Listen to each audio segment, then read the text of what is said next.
yeGenesis okanye incwadi yendalo ngesahluko samashumi 45 sifunda nje ivesi ezimbalwa ukuqalela kwasisahlukwana sokuqala ukusakwesya sesine kulena yami iBhayibhile iphepha ngamashumi 56 isihloko ndaba sithi uYosefu uyazazisa kubantakwabo. Siyabeke nabo bayifumeneyo ze bathi ke abo baBhayibhile zabo bazilibele emakhaya baphulaphula masambeni ke uYosefu akabanga nako zibamba phambi kwabo bonke ababemi ngakuye, wadanduluka wathi kuphani bonke abantu bemke kum, akwabakho mntu ume ngakuye ekuzaziseni kaYosefu kuba uzalwana bakhe. Wasibeka isililo eva amayuthutha yeva nendlu kaFaro, wathi uYosefu kubazalwane bakhe, ndinguYosefu, usaphilile na ubawo? Abanako ukumphendula abazalwane bakhe kuba bakhwankqiswa phambi kwakhe. Wathi uYosefu kubazalwane bakhe, kalisondele kum apha. Asondele. Wathi, ndinguYosefu umzalwane wenu enamthengisa ngaye iphutha. Ngoko musani ukuba buhlungu, ningaziqhubeli ukuba nathengisa ngam apha, kuba uThixo wandithuma phambi kwenu ukuze ndisindise abantu. Eli ilizwi likaThixo bawo, Thixo woxolo, Thixo wosuku, Thixo nothando, makakusikelele kule sesho okanye ukufunda kwelizwi lakhe ngoku kude kube kunaphakade. Amen. Ingoma 229.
Tata, presiding bishop in his absentia, Ubawo, Secretary General in his absentia, Treasurer General, engekho nje, Church Administrator engekho nje, General President, Ulucha, kunye nesigqeba alawula naso, i-generals ezikhoyo apha, abefundisi nomongameli, i-delegates ne-officials ezikhona apha, wanathi, one way, emva, phambili, Christ above all. Ndibulise isigqeba esi, ipanel le ndiqhuba nayo le nkonzo yakusasa nje. Bonke abantu abalapha, Nkosi wonke kaThixo, olapha abantu abakusasa nje, egameni elihle lenkosi yam uYesu, molweni, molweni.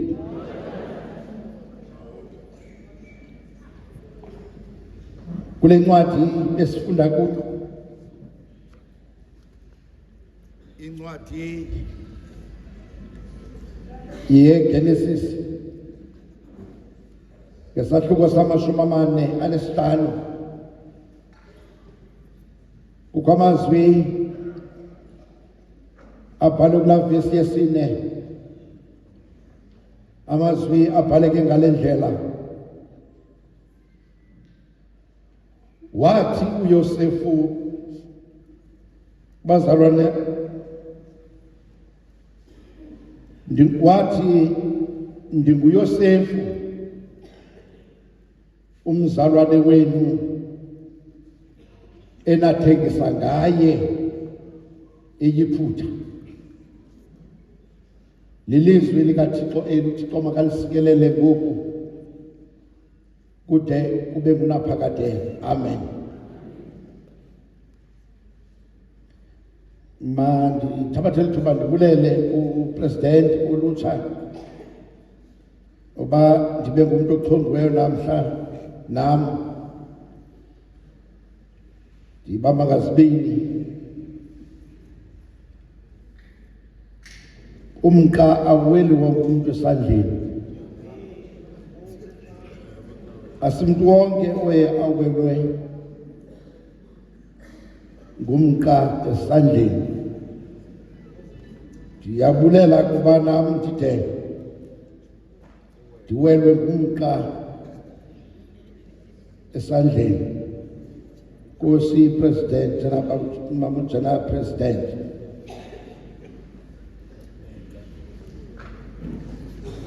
ndizawukhawulezisa futhi uncoko ndizawuluma nje ezindawo zinobuhlungu,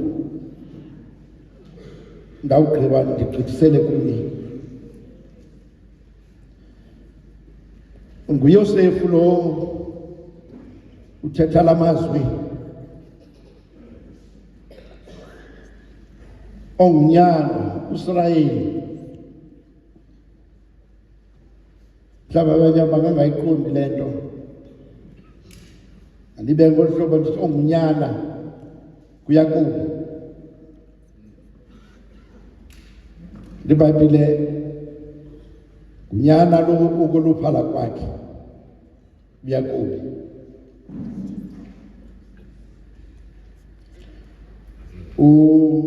uJosefu lona walishiya ikhaya wemka eminyaka 17 ezelwe ukumka kwabo kokwabo, kuba kwaye kwakhula intiyo lomzalwane kwisiblings zakhe.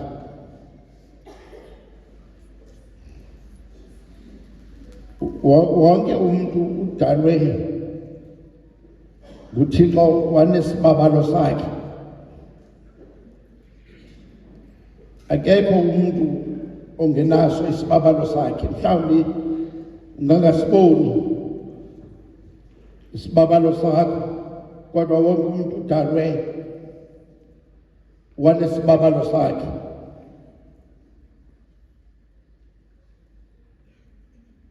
Ilento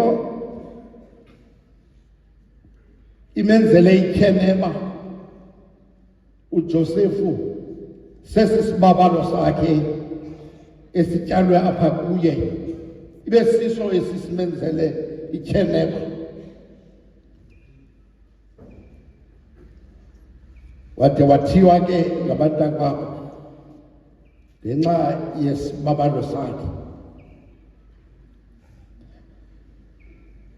Abantu ngoba xa bafuna ukukudiliza, befuna ukudestroya abantu, abadestroyi only isibabalo sakho, but badestroya wena kunye nesibabalo sakho, bakuchithe. Aba bazalwane, xa ufunda iBhayibhile,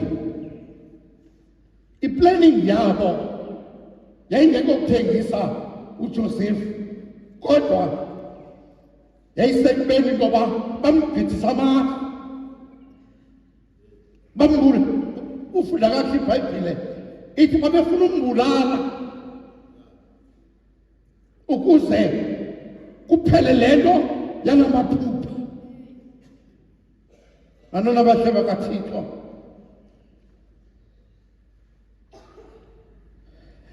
le vesi isitsalela phaya kuchapter 37 kuphendulwa la mibuzo ibuzwa phaya kuIsrayeli kunye nonyana bakhe. Ivesi kuverse 8 kunye noverse 10 phaya kuchapter 37 kuphendulwa loo nto.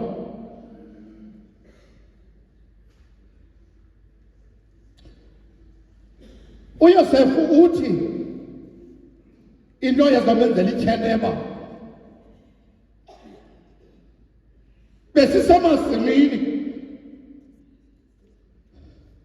xolele brother bakhe, besisemasimini sibopha izithungu emasimini, saze esam isithungu salapha phakathi, isithungu sam zaza ezenu zangonga isithungu sam. Anana bakaThixo, sangonga isithungu sam. Umbuzo ovelayo kubantakwa, ufuna usiqalele intoba wena uzakwayinganga phezu kwethuna, sawulalwa nguwena. Le vesi chapter 45 uphendule ezi zinto. Uphinda uJosefu aphuphe esithi, ndiphuphe ilanga lenkwenkwezi nenyanga. Balala bakaThixo, ndiphuphe ezo zinto. Balala bakaThixo athi uIsrayeli ufuna nyana wam ukundiqalela intoba mna nonyoko kunye nabantakwenu sizawukubutha kuwena. Balala bakaThixo, kami ndinqwela kokwethu, undixelele intoba siza kubutha kuwena. Xa ulikhangela elibali, xa ukhangela izinto zikaThixo zizinto ezizodwa, ukusuka kuchapter 37 ukubheka ku-45 ubalapha icebo likaThixo. Balala bakaThixo, kami ndakokwethu, uYosefu enamthengisayo eyiphutha anana bakaThixo nguYosefu. Inhlelo zikaThixo omama notata azinakuxakelwa kodwa sigqibelele.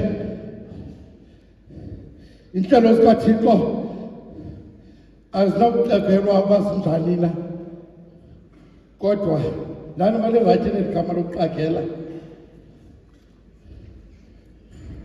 Ndingola liphele diframe ngixolele ngesixhosa sisele diframe. Inhlelo zikaThixo azinakuxakelwa mntu kodwa zigqibelele. Le nto ibithethwa apha nguGeneral President esithi God's plan is unpredictable yet is perfect.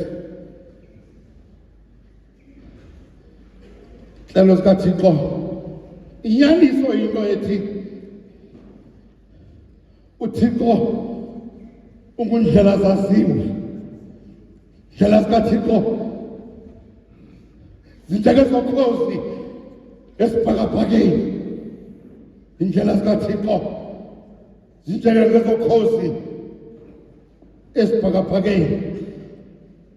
uThixo skildas anakuhambisa ixesha lide ekuhambisa amaveni. uThixo ixesha lide kanti uThixo udrayiva indlela ekusa empumelelweni. uThixo ngoba uThixo njalo indlela zakhe azaziwa kanti udrayiva indlela ebheka empumelelweni. uThixo njalo, uThixo njalo. Amadoda nendodakazi balala bakaThixo that are so well established today kanti izolo bebesezintwaleni. Namhlanje bona izinto zijikile. Izinto namhlanje zijikile lamadoda nalamantokazi. Namhlanje they are so well established kanti izolo bebesezintwaleni. Njalo icebo likaThixo, njalo icebo likaThixo. NginguYosefu enathembisa ngaye eyiphutha. NginguYosefu enathembisa ngaye eyiphutha. Ubuyela kwela cebo xa sifika pha kuchapter 45. Ubuyela ela cebo, ubuyela ela cebo likakumkani uFaro. Ubuyela la phupha likaFaro xa ufika pha kuchapter 45. uFaro uthi uFaro ephupheni lakhe ndivuke bendiphezu komlambo ndibona amathokazi enkomo atyebileyo asikhenke. Kwangaxeshanye ndiphinde ephupheni lam ndibone isikhwebu sombona esisixhenxe esityebileyo nezingqakathileyo zibethwe lulaphu lwasempumalanga.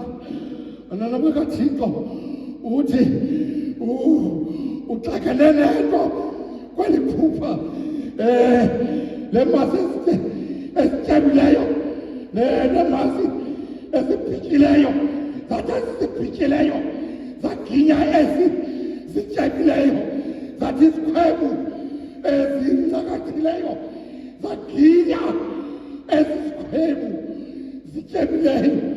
Ufuna umntu onokumtolikela iphupha lakhe. Kwahanjwa kwayothatha uJosefu wayevalelwe entolongweni phofu eqatywa amafutha inyama engayityanga. Abantwana bakaThixo wayothathwa entolongweni into yoba makazorhlalutya iphupha lakhe. Kanti le ndoda wayeyiphuphile uJosefu entolongweni. Umphathi wabanqamli awathi kuye uze uzikhumbule, uze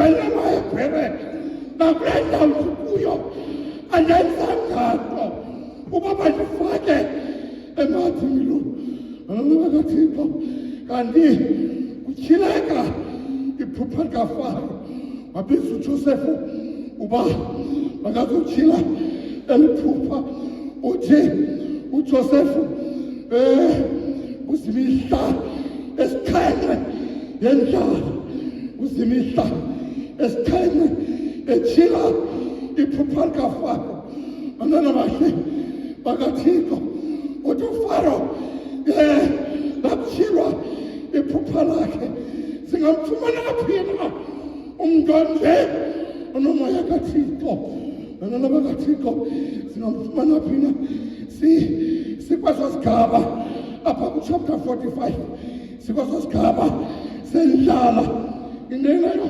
andizongena in-details bakhona mfuthu umthoko abazongena apha andizongena apha kodwa ndinesimanga abafundisi ndinesimanga apha andiyazi uba yenziwa into naleyo uyosefu ukhumbuza apha abantakwabo ngesenzo abasenzayo andiyazi le nto abantu abaninzi abafuna uba kukotwe izolo labo abantu abaninzi bayayiqaphela into yoba kukotwe iplasti yabo andiyazi uba yenziwa kwakutheni nale abafuna uba kukotwe iplasti yabo uba iplasti yabo ihle iplasti yabo iqhakazile bahala noba ibe ngundaba emlonyeni into esele kuthethwa ngayo xa iplasti yabo intle kodwa uba iplasti yabo iqokotoko iplasti yabo inemibili usuyazi kakuhle ubeke wakoka lo plasti yabo usemfazweni ngoba abafuni kukotwe iplasti yabo abathengisi bethu ngoma ababesithengisa abathengisi bethu but today singalandala esingafuna uba kudanswe iplasti yabo singalandala abafuni uba kukotwe iplasti yabo xa ukhangela apha ecaleni kweplasti yabo kungene ikakade lakho mntu alizawumane limshukumisi lisithi udyakalashe uyabuyela eguseni abantwana bakaThixo lizawumane limshukumisi limkhumbuza uba lisithi udyakalashe uyabuyela eguseni kwabantu abanjalo zomhle wakokwethu susa ikakade lakho ukuze siyeke ukukota iplasti yakho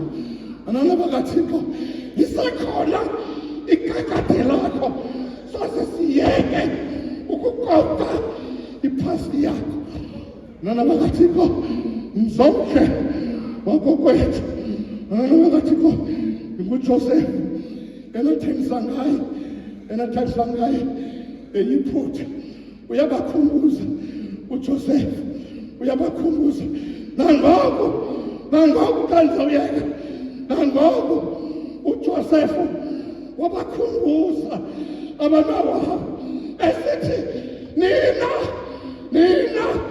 bacinga okubi ngam kodwa uThixo wacinga okulungileyo abantwana bakaThixo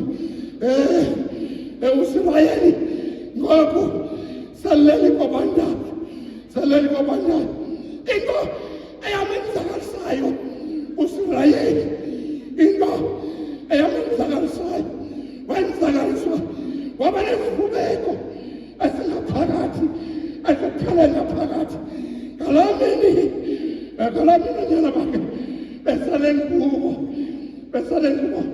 abayimpuze egazini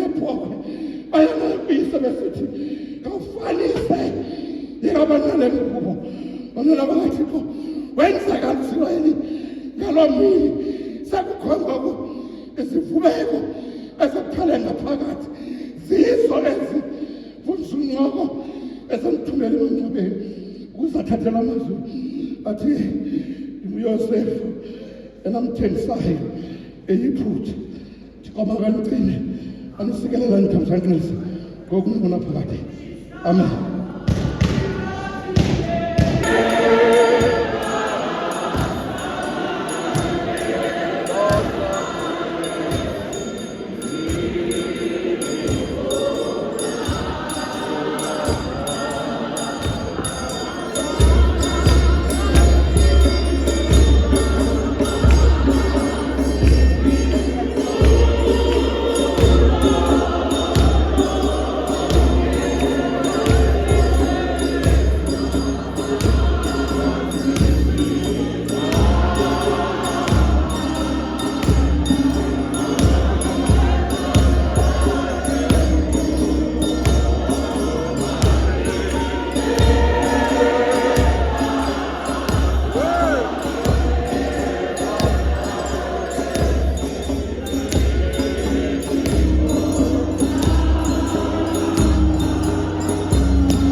Bishop nekafile yakhe, General President nekafile yakhe, iBishop Zezithili, uPresident wamasekethe, delegates, officials, convention yonke, manje ibulise nelihle igama lenkosi. Incwadi yeGenesis chapter 45 ivesi yesine, ndingula Yosefu enamthengisayo eyiphutha. Ndithetha ke noko nomanyano apha, ndingathi nomanyano olunomahluko. Babe ndilifanisa nemoto, ngendisithi imoto ehamba ngamavili amane, ngoba sineza forces, kodwa ndizawudlula nje ku-CO1 usiwesibini ka-comradeship, because nawumamela apha kulo Yosefu sixelelwa apha ngoYosefu onobudlelwane phakathi kwakhe noThixo, of which yona nto ibalulekile. Uthi apha ebudeni bakho bendlela, kodwa uqiniseke into yoba unabo ubudlelwane phakathi kwakho noThixo, because Yosefu apha uphezu kwentili yaseHebron. Uthi uyise khawuze ndikuthume uhambe uyojonga ukuphila kwabantakwenu kunye nempahla emfutshane, ngoba kuyenzeka sithi njenga sihamba sikindasi kule ndlela kuthi kanti asisaphili, kuhamba igida phaa eyangcweleke kakudala, tona into ongcwelesekekile unakho kungaziqondi ubungcwelekekile. Ithi ke ngoku njengoba ingcwelekekile uyibone into yoba sithi sifuna ukwenza okuhle, yona isuke isithathe isibeke ebubini, hayi ngoba ukwenza okuhle ayikufuni, kodwa ngenxa yoba ayisaphilanga. Fika phake ngoku uYosefu kule ndlela ehamba njengoba ethunyiwe, uthe uyise abantakwenu bamaShekemu apho bekhona. Kule ndlela uYosefu ebheka kwaShekemu, ithi le ncwadi wathi esabhadula kule ndlela kwathi gqi umfo othe kuye, ufuna ntoni na? Ithi impendulo kaYosefu, ndibheka abantakwethu. Uthi lo mfo ndike ndeva bethi bazawumkapha abheke edothani. Kule ndlela uYosefu ebheke edothani athi ke kuthe kufuphi nabantababo babebembona nabo into yoba nguYosefu lozayo, athi ke kufuphi bakhawuleze bahlale iyelenke kuthiwe nankulamphuphi, because izigiders ngenxa yezinto uThixo asiphathise zona kubantu bengubo abasetyenziswa ngumtsholi, kodwa besendlini kaThixo ayatshintsha amagama esibizwa ngawo, sibizwe ngala magama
nezifele endlini kaThixo ziyabadini into zikaThixo, ziyababhona into zikaThixo. Iba ngathi uzenza ngcono because wena wenza lento uThixo akunike yona.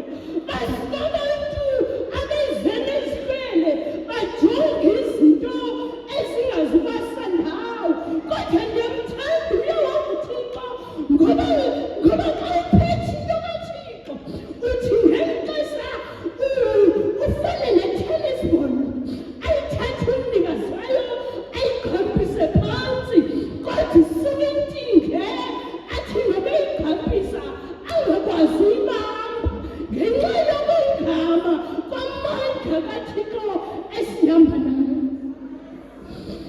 Fika ke ngoku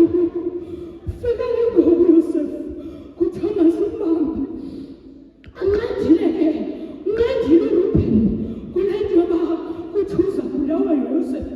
Wathi anasimbulala asizuzuza nto, simthengiseni. Wathatha uYosefu wafaka kulo mathi, ngeli xesha efaka kulo mathi yona ingubo eyona nto ke eyenze ubutshaba phakathi kukaYosefu nabazalwane bakhe, njengoba ebonile ukuzalwa ngulo mntwana onamahluko. Wathi kunamaphupha amabini awachazileyo, wathi umbuzo wabekwa ngendlela engazunga kuvisi kamandi. Wathi uthetha into yoba sizalawulwa nguwena, bathi abafuni uphathwa, abafuni ulawulwa, ngoba ukuzibhaka bengathi bazawulawulwa. Ihlele ngoku umbuzo lo wavakala into yoba unayo ingxaki. Wathi uthetha into yoba sizalawulwa nguwena.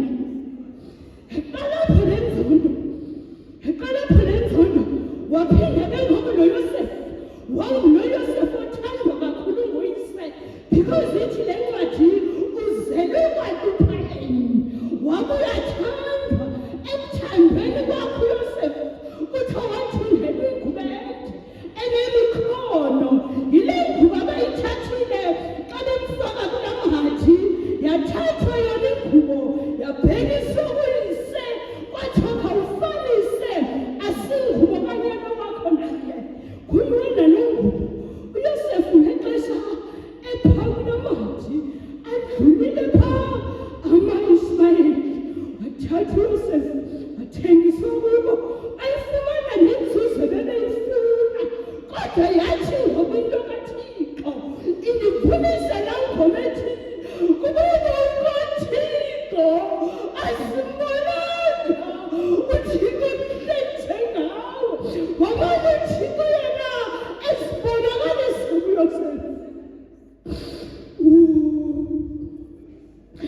Uthi xa ethengiswe njalo uYosefu, athi njengoba ezibhaqwe uYosefu ekwaPhothifari ngenxa yothengiswa kwakhe, yasuke kodwa into kaThixo ngoba ndithe igama noba abantu sebezama ukuhlala phezu kwayo, kodwa esamandla kaYehova uThixo aphume izithuba.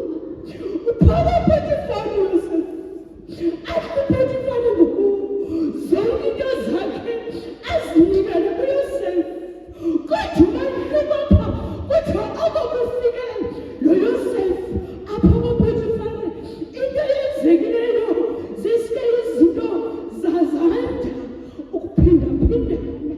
Andifuni ke laa gilde engayizufana noYosefu, zithi izinto nazikhokelwe nguwe zonakale, ngoba kaloku izinto zikaThixo uzenza ngokwakho, ushiye uThixo ngasemva, ziza konakala ke.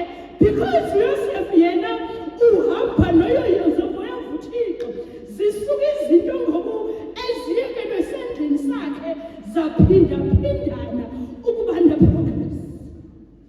Ufika ngoku apha uYosefu engulo mntu onjalo.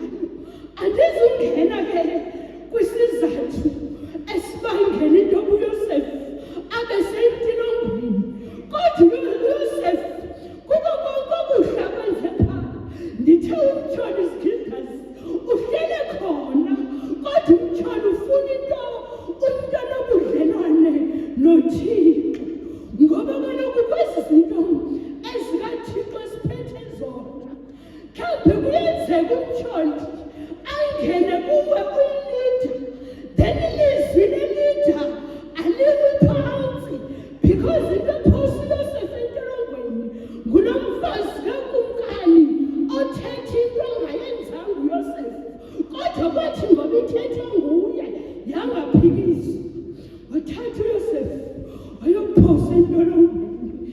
Ndithena ke kodwa uYehova uThixo ungathi kungela xesha uSimoni ethwalisa umqamlezo ethi uYehova uThixo nyathela khona kusungabuva ubunzima bomqamlezo ungathi Yosefu uhamba ngaloo mandla ufika kuloo ntolongo athi sehlele insukwana ufika abafa babini umnqamli wabakumkani nomoji wezonka wabakumkani bathathe baphoswa kule ntolongo phofu nakule ntolongo Yosefu ufike kwayekelwa kuye zonke izinto yanguyonika indawo abafikayo kule ntolongo wathi uYosefu ngenye imini xa efika ufika babafu beyekelela ubuso uyabuza uYosefu into yoba kutheni nanje ithi impendulo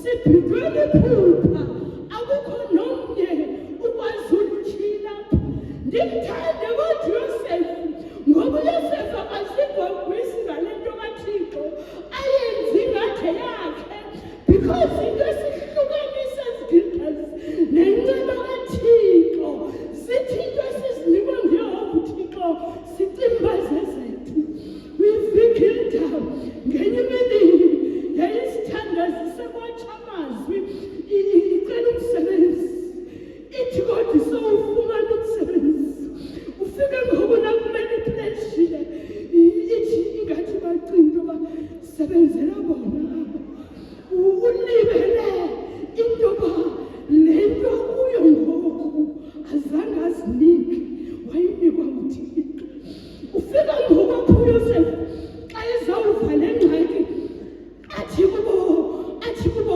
ukutyhilwa kwephupha ayikokwam kokaThixo aphinde abuye athi kodwa khawundibalisele lithini leliphupha athi esondibalisele liphupha uYosefu angene kulo ke xa beliva athi kuye umngcamli kusele iintsuku ezintathu ayiphakamise ukumgana intloko yakhe uphume kule ndawo ubuyele ube ngumngcamli athi umoji wezonka ubona nje nam ndinelam kuthi iza nalo eze nalo xelela into yoba kusele iintsuku ezintathu ayiphakamise ukumgana intloko yakhe ukhutshwe kule ndawo iqhuthwe ke le yakho intloko idliwe zintaka kodwa ndimthanda phaa kumngcamli wezonka because ulandele ngamazwi athi kuye usowuphuma kule ndawo undikhankanye kuFaro ndiphume kule ndawo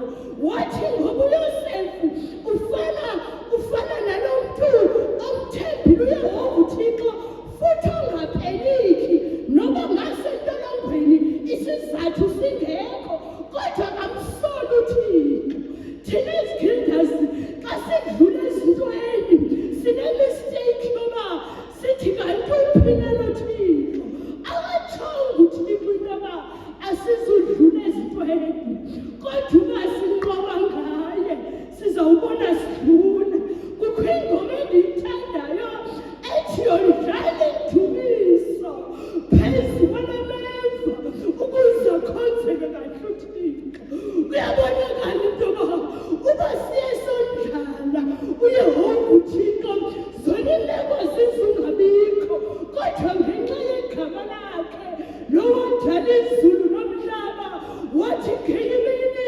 makubekho ukukhanya kwasiwa kwabakho ukukhanya wathi ngenye imini makubekho ubusuku thetha ngalo Thixo njalo othetha izinto zenzeke ebomini bethu ufika ke ngoku athi kuYosefu kulo mfo ngumngcamli athi uzondikhumbuleke wakulungelo undikhankanya kuFaro ndiphume kule ndawo kodwa xa sephumile umngcamli wabakumkani walibala ngoYosefu wafana nathi ke ngoku silibala izinto uThixo asenzele zona ngesikhohlwe nokumdumisa because sibona izinto ngoku uThixo sisikelele ngazo silibala into yoba kaloku akuyeki ukuba luthi unabantu bakho Thixo ngamaxesha onke ubagcina ubandede endaweni zonke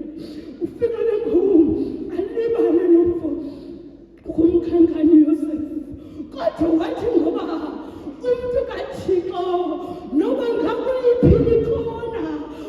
uthe sewubabule khona kuyo umnwe wona kaThixo awusuki kuye ithi fike yona imini ebangela into yoba noba uyafuna noba ufuni amphakamise uThixo umntu wakho.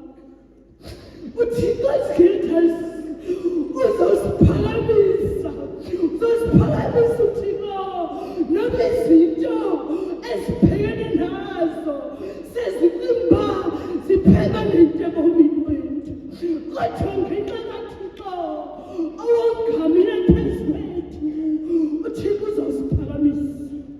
Siphakamise uThixo sele sicinga into yoba amathemba aphelile ngoba uYehova uThixo uyayiphakamisa into engelutho ayenze ihlale namakhosi. Inselelo uThixo njalo zikhilika zekuseni nithi masifane noYosefu athe kuzo zonke izinto adlule kuzo kodwa abantu bebedlulisa kubo kuzo izinto azange abazonde ngoba bangabe uyahamba noYehova uThixo wenziswa nguye nexesha lozonda abantu awubi nalo ngoba uYehova uThixo usinqabele izinto noba thina singadanga sabulaleka ngoba uthi zani lonke nina nisinda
uPresident Mandiyane kulambukiso wakho baba njengomvuli nkonzo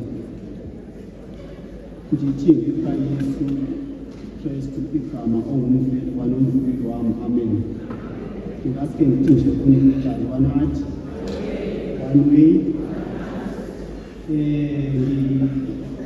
bawugcwanini ngivase wayikhona kodwa ngihlala eBenjut uSister Maswazi sisociety neyi-1 eBenjut siyithethile ke le nto uba yena uzothatha nje ixesha mna ngithatha ixesha elifutshane 8:30 ngokumfunfulo besithe sobabini uzothatha 30 minutes because ngo-9 ufuna siyivalile kuthena kunike 2 minutes kwela lakhe ixesha kuba ke lalo sekumele ndizokhwaza kakhulu ke kuba iholo lethu nelikho ndiqaphelana uba xa uye ukhwaza ungevakali indika-advantage andizuyinyuka ke izipita zakuthi ngenxa yale nto intlonti ke kuba upresident wase-Wild Coast uyoba kwii-delegates ezikhoyo kuthiwe mandizoma kule ndawo bayayazi mna ndifuna imingcwabo yasezilalini kwamaxhegokazi ububise igama lesilungu lalinye phaa xa usenza intshumayelo uqhwatyela izandla kuthi uqhubile nezaa society ke ndithatha iplan phaa ezilalini ezaa society ndiyaziphela ndodwa ke iyandixelelisa ke le ndikuyo kodwa ke sendilapha ngoku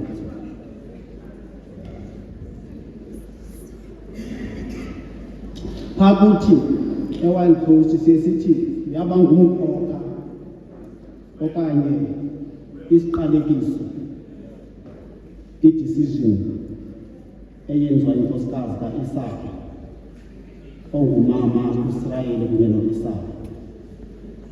Ndizama ke ukuphumela kule vesi ndinguYosefu. Andifuna uyilesa ngoba apho kwiiprogram zenu niyayibona seniyivile kuba ndizama ukukhawuleza. Gildas ngamanye amaxesha i-decision making ibalulekile le nto ndizifakela ndiziqhela kuba isigqibo sithatha namhlanje singasisiqalekiso kubantwana bakho kunye nabantwana babantwana bakho. Ukuthathwa kwentsikelelo ka-Esawu ngesandla sikanina anika uYakobi ifuna uba ngumkhokha okanye sisiqalekiso kwinzala kaYakobi, kuba ngoku sekungevani oonyana bakaYakobi ngenxa yesiphiwo somnye oonyana bakaYakobi, kungenxa yeyelenqe likamama kaYakobi. Ngoku ifuna uba itrend. uYosefu ukhule nabakhulwa bakhe emva koba besukile kwalaphantu babuyela eKanani. Babeselusa bonke bemfundisa njengomntana omncinci kwaLoza. Ndizama ke mama president, general president ukuza nevesi mhlawumbi ngingangafiki ngenxa yexesha kodwa ndizathi thu kancinci. Ayivelekho amaphupho kaYosefu kodwa ebenginobenani kuba ebengathethi ngakuba abe yintloko phezu kwabakhuluwa bakhe kunye nonina noyise. Phaya ekwaluseni bebethi nabakhuluwa bakhe xa bephuphileyo bambalisele uYosefu. Abahlalutyele ngamanye amaxesha aphuphe abalisele bona bathi ibinginobenani kuba ibingekamvezi uYosefu eyintloko phezu kwabakhuluwa bakhe. Ngokwesintu ke inkulu nendlamafa zizoyazi le nto. Iba yi-embarrassment ukuthi xa khilele umninawa bekhona abakhuluwa kuba kaloku ezinye izinto ibimele uba zivela ngomkhulu. Bathi ngoku uThixo ubeke isiphiwo phezu kwaYosefu. Mandikhawuleze ke khalibe nanto kangako iphupha lezithungu zaguqa phambi kaYosefu, kodwa iphupha elibonzakalisileyo ubethile umfundisi lelithi inyanga neenkwenkwezi wanqwalise wathi nene wena uzophatha thina namna nonyoko sawukhonza wena nabakhulu bakho yabonzakalisa abakhulu wabo bakaYosefu lo nto zikida zibe ndizothi babe nethuba mhlawumbe uphupha okanye amaphupha wenu akuyongxaki uphupha kodwa khawukhethe umuntu onombalisela iphupha lakho abanye amaphupha batshabalala kuba bawabalisela abantu abarongo amaphupha wabo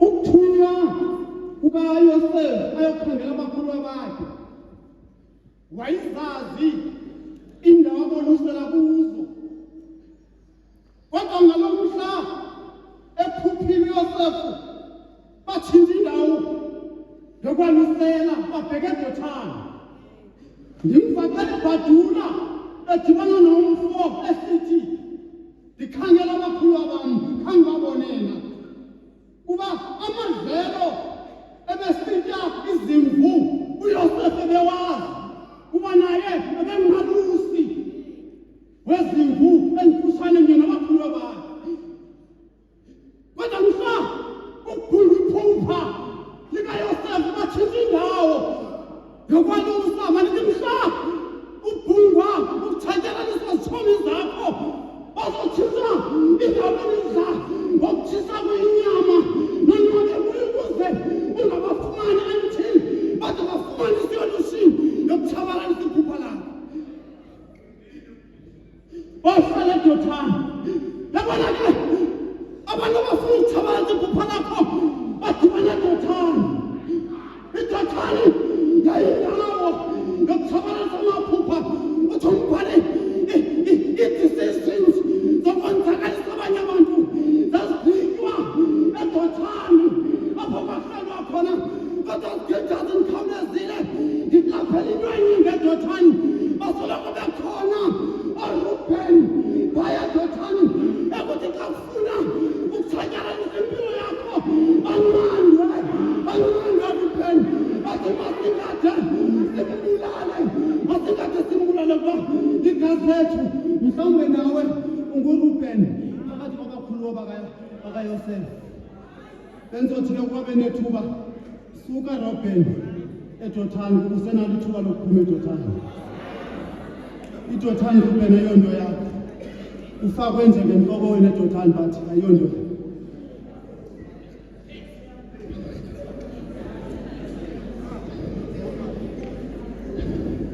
mhlambe wena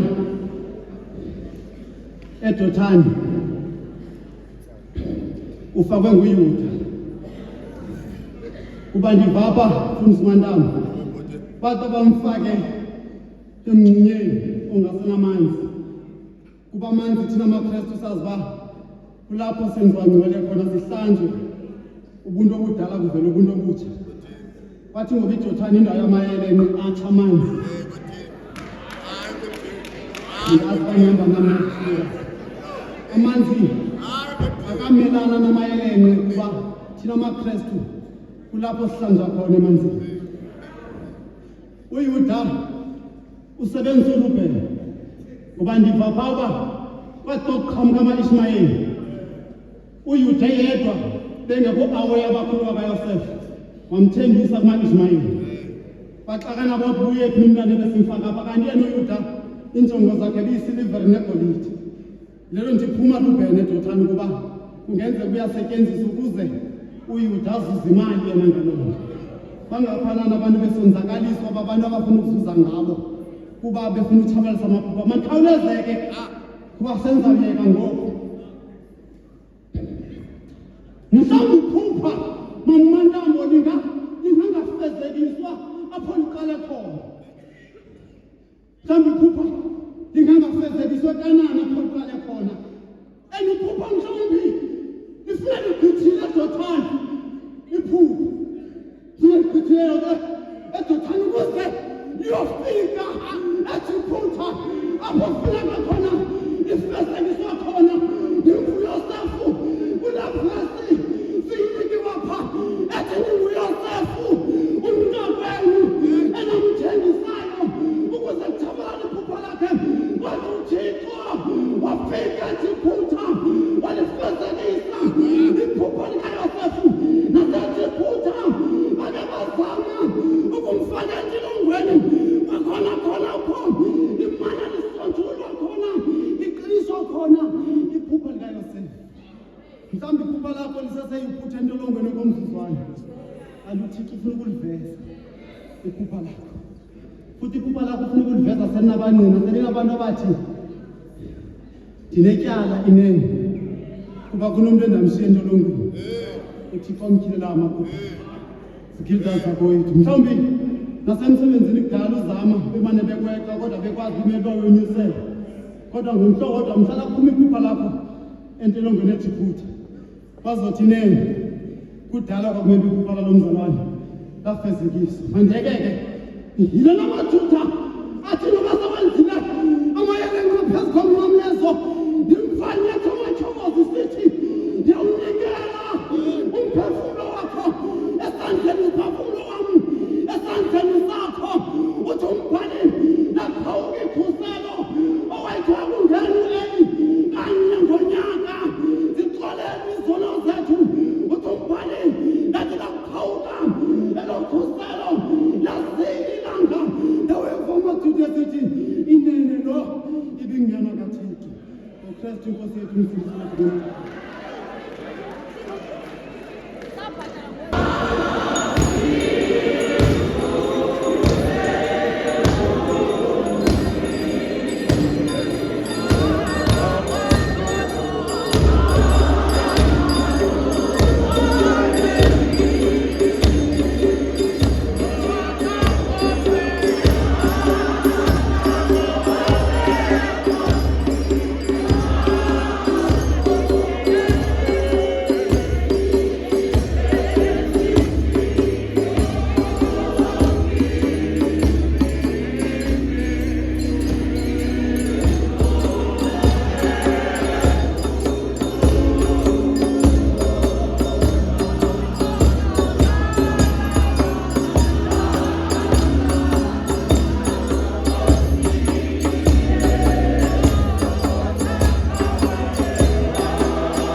President Zesithili,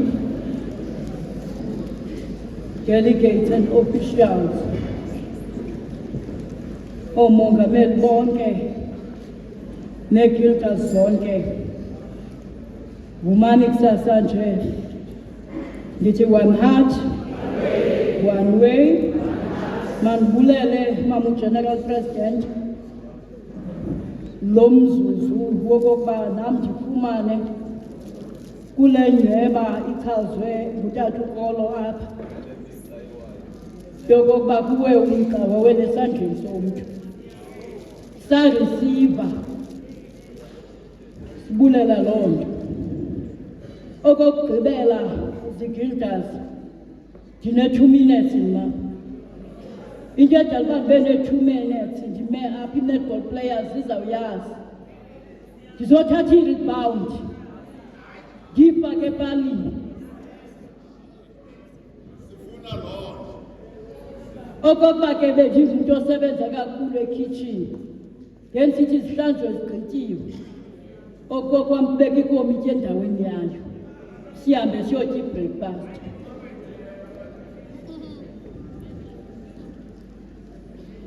Ndiza ke kule vesi kulaa ncwadi yeGenesis chapter 45 kulaa vesi yesine wathi ndinguYosefu lona mthengisa ngaye eJiputha. Ndafika tatimantambi i-key aspect le vesi kule ndawo uYosefu ekuyo. Vumani ke ndithi uYosefu he had prophetic dreams. uThixo kuYosefu ebengathethi direct njengoba wayesenza kuAbraham, njengoba wayenzile kuMoses, kodwa uThixo ebethetha indirectly kuYosefu ngamaphupha. Yenza le nto kokubomi bukaYosefu bube kwidanger.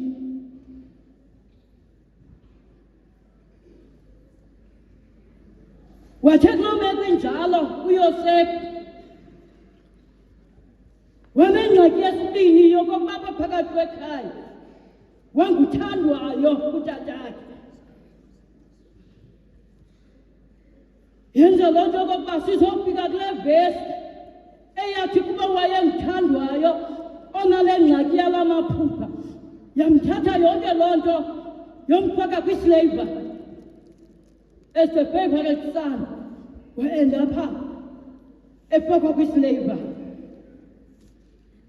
Kodwa kule vesi ndithi it's a key aspect kweli bali likaYosefu. Sifike sislave siyokugaxeleka entolongweni to be the prisoner. Then God vice versa izinto the prisoner became the prime minister. Zothatha loo nto ndigoduke. Uthi uYosefu ndinguYosefu umzalwane wenu ubuyi-identity sele kwiposition yoba yi-prime minister. Uyakubona uba abantakwabo abamazi uthandwayo katata namhlanje. Wathi senguYosefu ebuhlungwini bentliziyo yakho kokokuba you must reconcile and reunite with the family.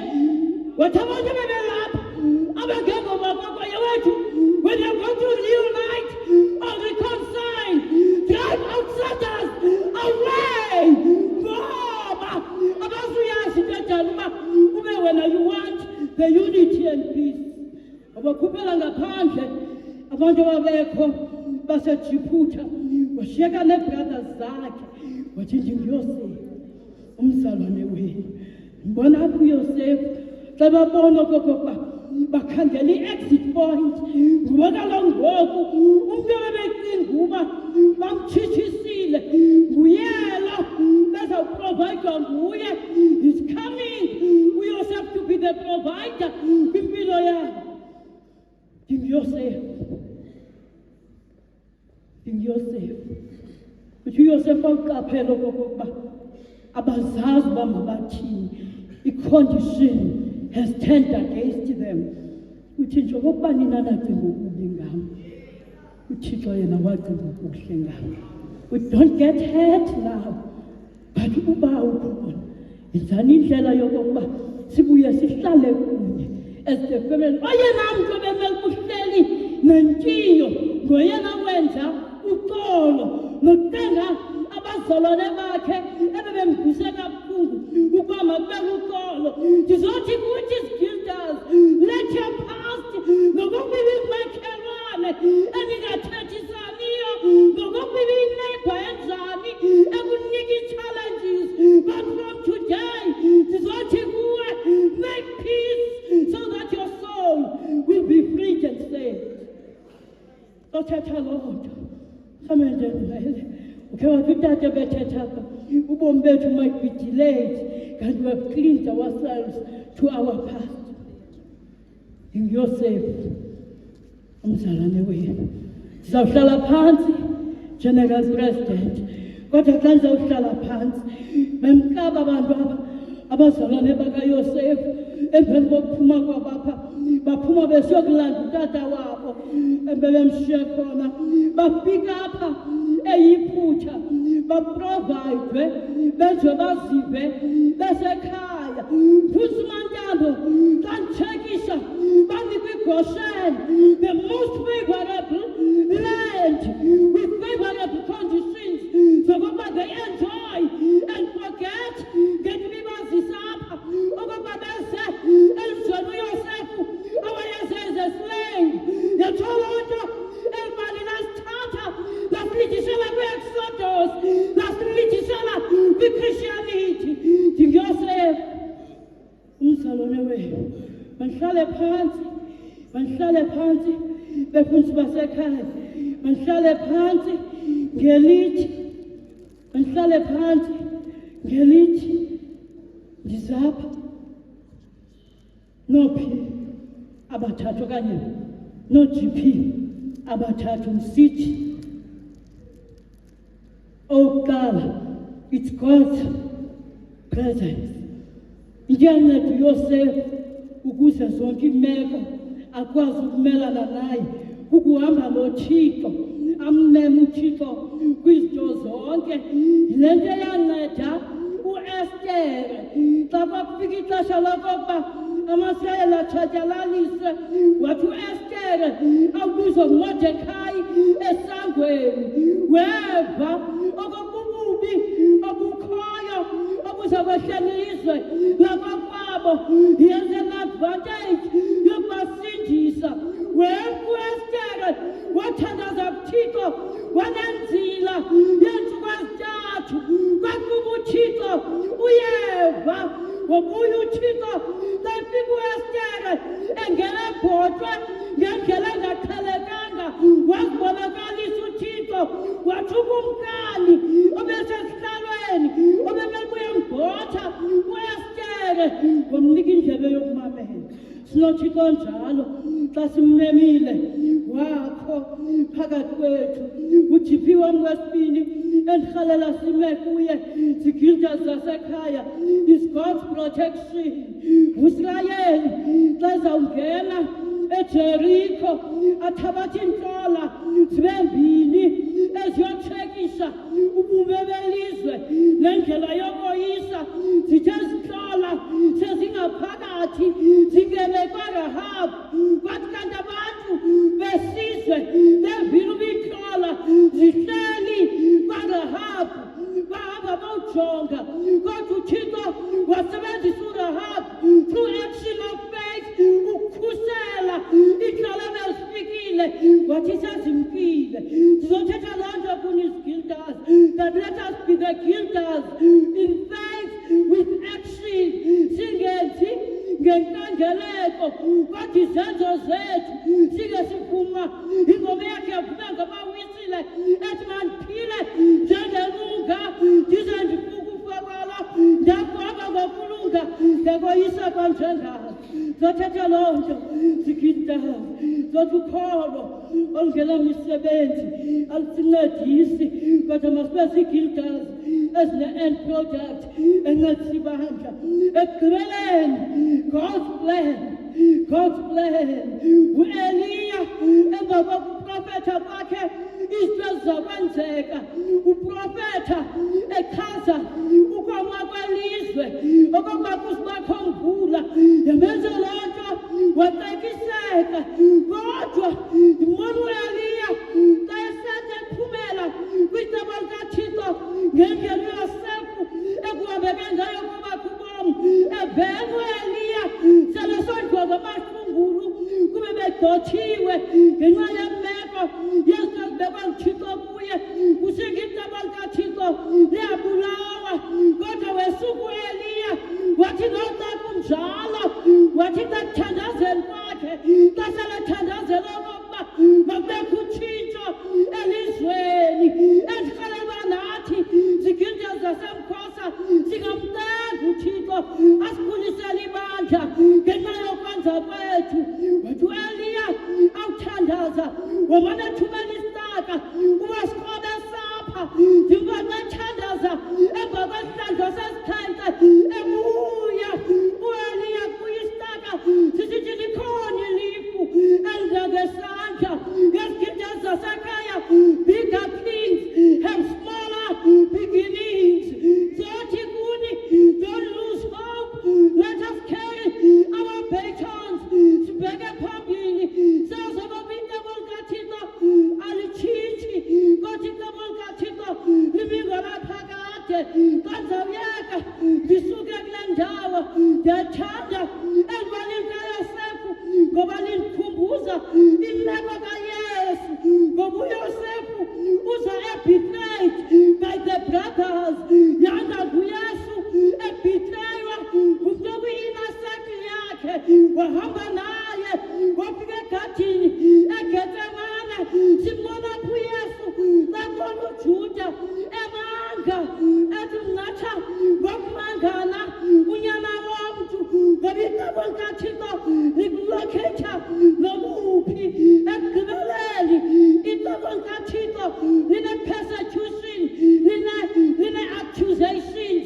Le nto yehlela uYosefu apha e-Egypt ukuzathi uyongena entolongweni persecuted yinkosikazi kaPotifari. Kodwa yona nto isincedisayo apha ukuba noYesu esikhonzayo nanamhlanje akazange alale ubusuku bonke echutshiswa eatyhuzwa ngamatyala angazange awenze. Yamthatha loo nto uYesu yombeka ekubeni ajike emnqamlezweni kodwa injongo yokuza kaYesu emhlabeni ayizange itshabalale. Yiloo nto wathi uYesu xa elenga emnqamlezweni kukho ibhatya elizinikelayo kuye. Wavuma uYesu uba ngumhlanguli wempilo yesitaka esiguqukayo. Yiloo nto besithi kwanamhlanje ndiyaqala weparadesi. Yiloo nto wabawisile evuma ingoma esithi ngapha kwecebo likaThixo xa bengezanga umkhululi wam xa engapelanga amatyala am ngenzanthwala ukubetha kwam. Inkosi mayisikelele ngokunako laphakade. Amen.